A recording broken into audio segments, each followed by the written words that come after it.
Hi everyone, welcome to Bewitching Stitches. My name is Lottie. If you've been here before, then welcome back. But if this is your first time, which it may well be because it's been an awful long time since I filmed a video, then welcome.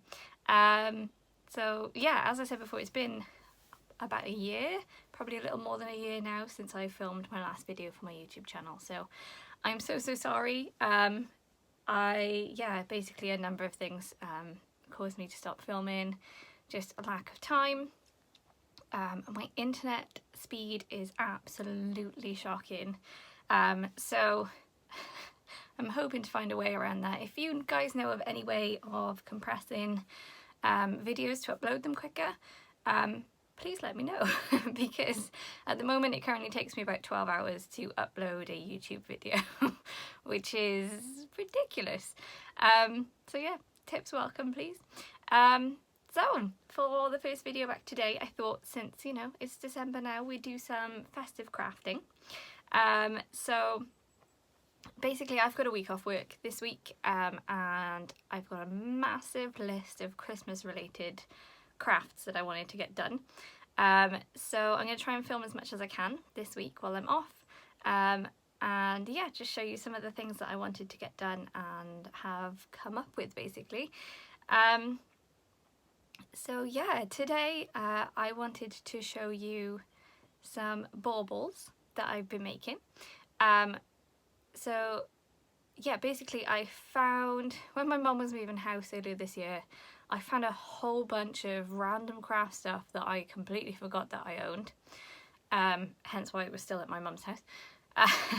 So I'm basically on a mission to use up all the random craft stuff. So fairly recently I made like a pom-pom wreath out of some pom-poms I had hanging around. I'm thinking of doing some mini versions of those sometime, so if you want to see those, let me know. Yeah, so I also found some like paper mache baubles that you buy like blanks from like a craft shop.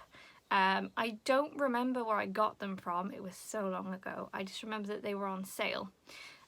So I recently refound those. I had 12 of the round ones, I think 3 star-shaped ones. I haven't used them all today though, because I'm sure there's probably something else I can come up with. So I've used today 5 of the round ones and 1 star-shaped one. But yeah, like I say, you can buy these pretty much in any craft shop, I would say.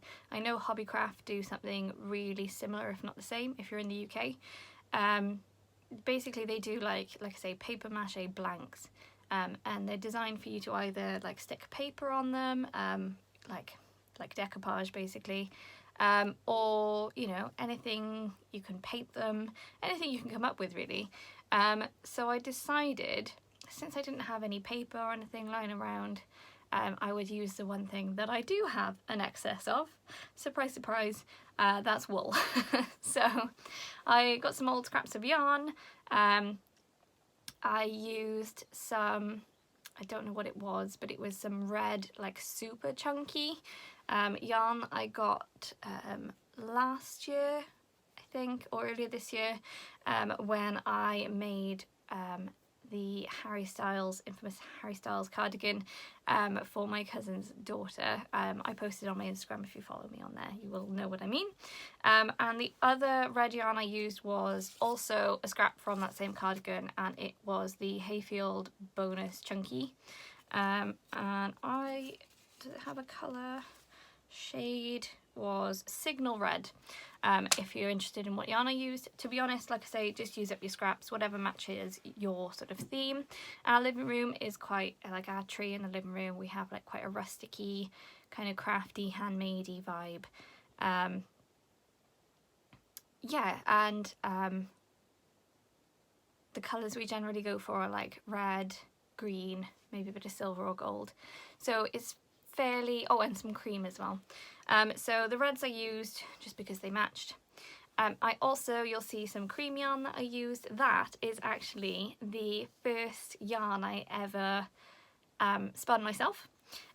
So it came from a British Breeds box of samples that I bought from I can't remember. I'll link it below though if I find it. It was a spindle kit, so it came with like a couple of bumps of different British fibre, and yeah, that was my first go using a drop spindle. I spun up that yarn, and it's lovely, but it's so like thick and thin and like massively chunky. I just haven't been able to find a use for it that would do it justice. So I thought this would be perfect because, you know, it'll be visible on the tree. The chunkiness of it kind of makes it look a bit more like handmade and sort of rusticy. So yeah, it really goes with what I was looking for. So that's the cream that I used on, as you'll see coming up, the star and the one round bauble. I used the chunky red on 2 baubles and the thinner red, which I believe is about, I know it says chunky, but I thought it was an Aran weight.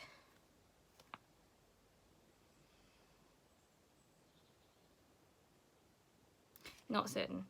I thought it was Aran, but I'm not sure. I used that on the other 2 baubles. I also, at the end of the video, will show you how to make some similar sort of decorations. If you haven't got any of the like craft blanks, you can do something similar with cardboard.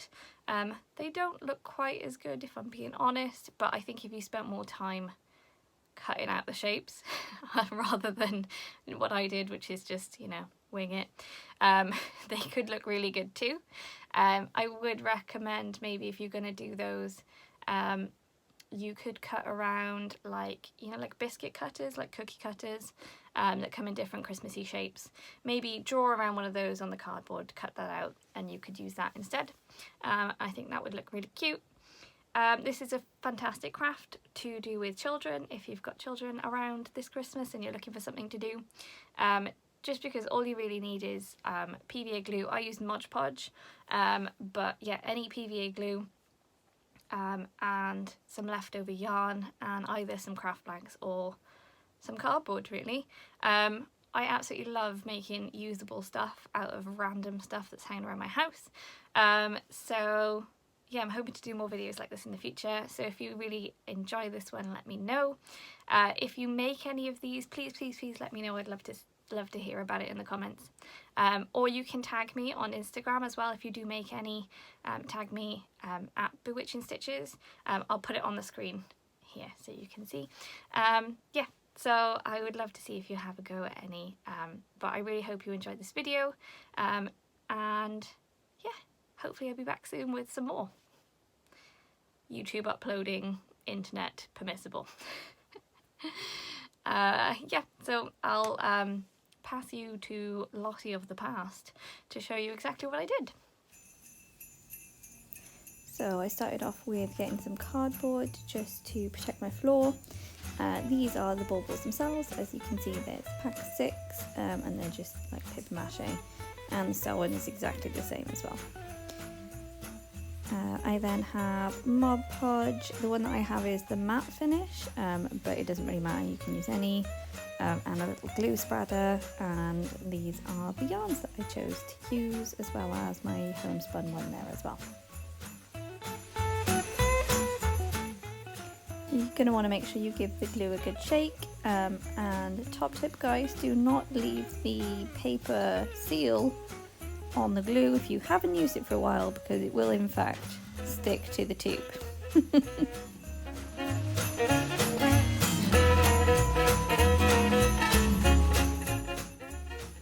So I'm just starting out by spreading glue all over the bauble. For this first one I just spread it on in patches, but I don't think it's the best method. I think the later ones where I just spread the glue all over the bauble first and then started winding the yarn around, which you'll see in a bit, I think that one worked a little bit better. So as you can see, I'm just securing the end of the yarn to the bauble with some more glue, just to make sure it's nice and secure, so it doesn't come unstuck after I start winding it around. And then I'm just going to go ahead and wind the yarn around the bauble.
you do start winding the yarn around the bauble, make sure that you're just doing it quite evenly, because if you have wound a yarn ball before, it can start to get like a lemon shape if you keep crossing it over in the same directions, which you can see it's started to do here.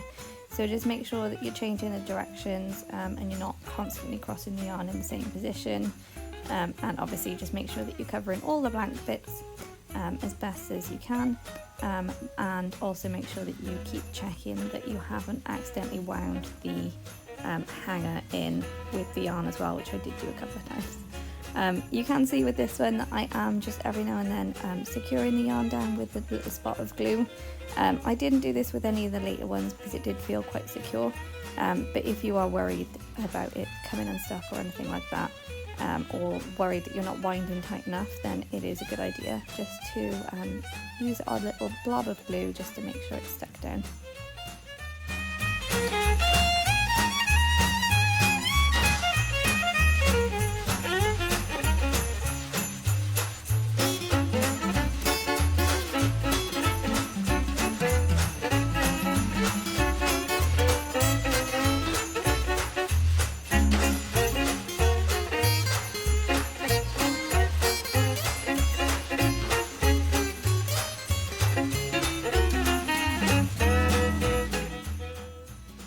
Once you've got to the point where you feel like the bauble is nice and covered, just snip the yarn off.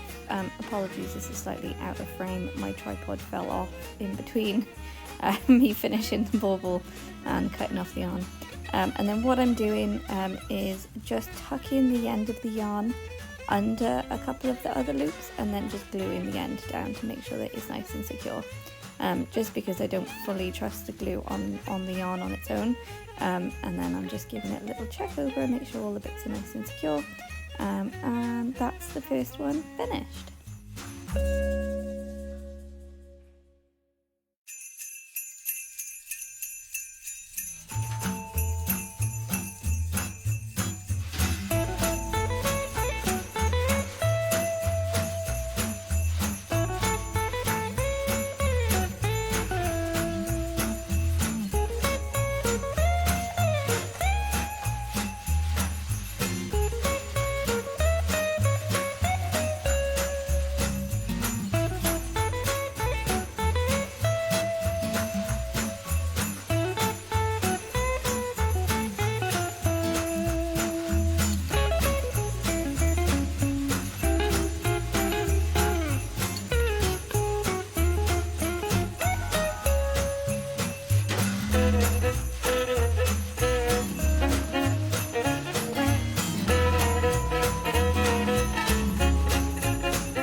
unfortunately the footage that I took of me making the star-shaped one and the one out of a cardboard cutout has corrupted, so I don't have footage of those, but I'll just briefly talk you through what I did. The star-shaped one, I literally did the same thing. I just wrapped it around. It was a lot more awkward, so just be prepared that it is a lot more difficult to do those ones because it is 3D. And obviously it's difficult to get the yarn right the way down to the tips of the star points, but you'll see the finished product at the end, and I am quite happy with that one. I did make a little heart-shaped one out of cardboard, but I've lost my footage, so I'll just talk you through what I did. Literally, I just cut a heart shape out of cardboard. Like I said earlier though, I think you'd be best off making it a little bit more bigger and more exaggerated than you would expect. So maybe use like a cookie cutter and draw around that. And then all I did was the same, coat it in PVA glue and just wrap it in yarn. And you can keep going with it until it gets like a little sort of chunky 3D effect. And it does look really, really cute, so definitely worth a go. So sorry I don't have footage of me doing that. For some reason it just didn't come out at all. But yeah.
These are the finished products.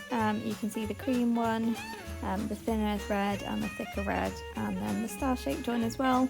Like I say, sorry I don't have footage of me doing that one. It did take quite a while, but I'm quite happy with how it turned out. The points in the end, I did just have to add a little bit of extra fluff to, just to cover up the paper mache. But here they are on the tree as well. I think they look really cute. You can see that they sort of tie in with the rest of my tree decor.